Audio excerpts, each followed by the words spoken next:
ಪಾವಗಡದಲ್ಲಿ ರಣಬಿಸಿಲು. ಹೂವಿನ ಬೆಲೆ ಕುಸಿತ, ಕಂಗಾಲಾದ ರೈತರು.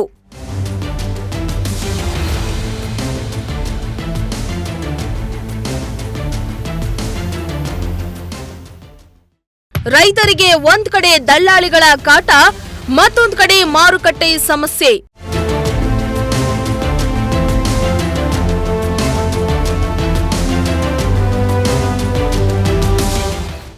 ಬೇಸಿಗೆ ಕಾಲ ಆರಂಭಕ್ಕೆ ಕೆಲವೇ ದಿನಗಳು ಬಾಕಿ ಇದ್ದು, ಬೇಸಿಗೆ ಆರಂಭಕ್ಕೂ ಮುನ್ನವೇ ಪಾವಗಡದಲ್ಲಿ ರಣಬಿಸಿಲು ಆರಂಭವಾಗಿದೆ. ಇದರಿಂದ ಪ್ರಾಣಿ ಪಕ್ಷಿಗಳು ಮಾತ್ರವಲ್ಲದೆ ರೈತರು ಕಂಗಾಲಾಗಿದ್ದಾರೆ. ಹೌದು, ರಣ ಬಿಸಿಲಿನಿಂದ ರೈತರು ಬೆಳೆದ ಬೆಳೆಗಳು ಅತಿ ಬೇಗ ಒಣಗ್ತಾ ಇರುವುದು ಒಂದ್ ಕಡೆ ಆದ್ರೆ, ಮತ್ತೊಂದ್ ಕಡೆ ಹೂಗಳು ಕೂಡ ಬಹುಬೇಗ ಬಾಡಿ ಹೋಗ್ತಾ ಇವೆ. ಇದರಿಂದ ಹೂಗಳ ದರ ಕೂಡ ಕುಸಿತ ಉಂಟಾಗಿದ್ದು, ಹೂ ಬೆಳೆಗಾರರು ಸಂಕಷ್ಟಕ್ಕೆ ಸಿಲುಕುವಂತಾಗಿದೆ.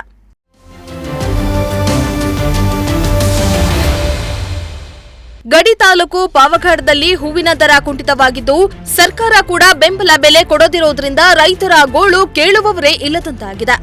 ಬಗೆ ಬಗೆಯ ಹೂಗಳನ್ನ ಉತ್ತಮವಾಗಿ ಬೆಳೆದು ಕಡಿಮೆ ಬೆಲೆಗೆ ಮಾರಾಟ ಮಾಡುವ ಪರಿಸ್ಥಿತಿ ಇದೆ. ಇದರಿಂದ ಪಾವಗಡದಲ್ಲಿ ರೈತರಿಗೆ ಗಾಯದ ಮೇಲೆ ಬರೆ ಎಳೆದಂತಾಗಿದೆ.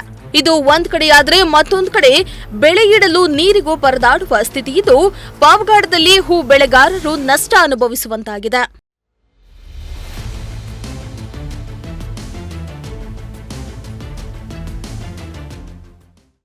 ಹೇಗೋ ಕಷ್ಟಪಟ್ಟು ಸಾಲ ಸೂಲ ಮಾಡಿ ಹೂಗಳನ್ನ ಬೆಳೆದು ಜೀವನ ಕಟ್ಟಿಕೊಳ್ಳಲು ರೈತರು ಮುಂದಾಗಿದ್ದು, ಬೆಳೆಗೆ ದುಬಾರಿ ಬೆಲೆಯ ಔಷಧಿ, ರಸಗೊಬ್ಬರ ಹಾಕಿ ಸಮೃದ್ಧ ಬೆಳೆಯನ್ನ ಬೆಳೆದ್ರೂ ಮಾರುಕಟ್ಟೆಯಲ್ಲಿ ದಲ್ಲಾಳಿಗಳ ಹಾವಳಿ ಕೂಡ ರೈತರಿಗೆ ಸಂಕಷ್ಟವನ್ನ ತಂದೊಡ್ಡಿದೆ. ಪಾವಗಡದಲ್ಲಿ ಹೂ ಮಾರುಕಟ್ಟೆಗೆ ಸೂಕ್ತವಾದ ಮಾರುಕಟ್ಟೆಯ ಕೊರತೆ ಇದ್ದು, ರಸ್ತೆ ಮಧ್ಯೆಯೇ ಮಾರಾಟ ಮಾಡುವ ದುಸ್ಥಿತಿ ಇದೆ.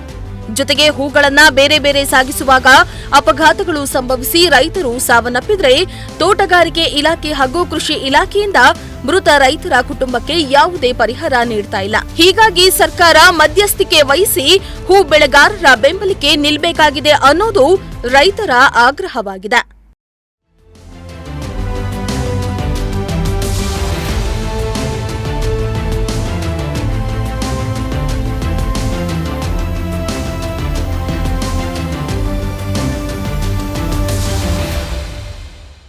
ಇಮ್ರಾನುಲ್ಲಾ, ಪ್ರಜಾಶಕ್ತಿ ಟಿವಿ, ಪಾವಗಡ.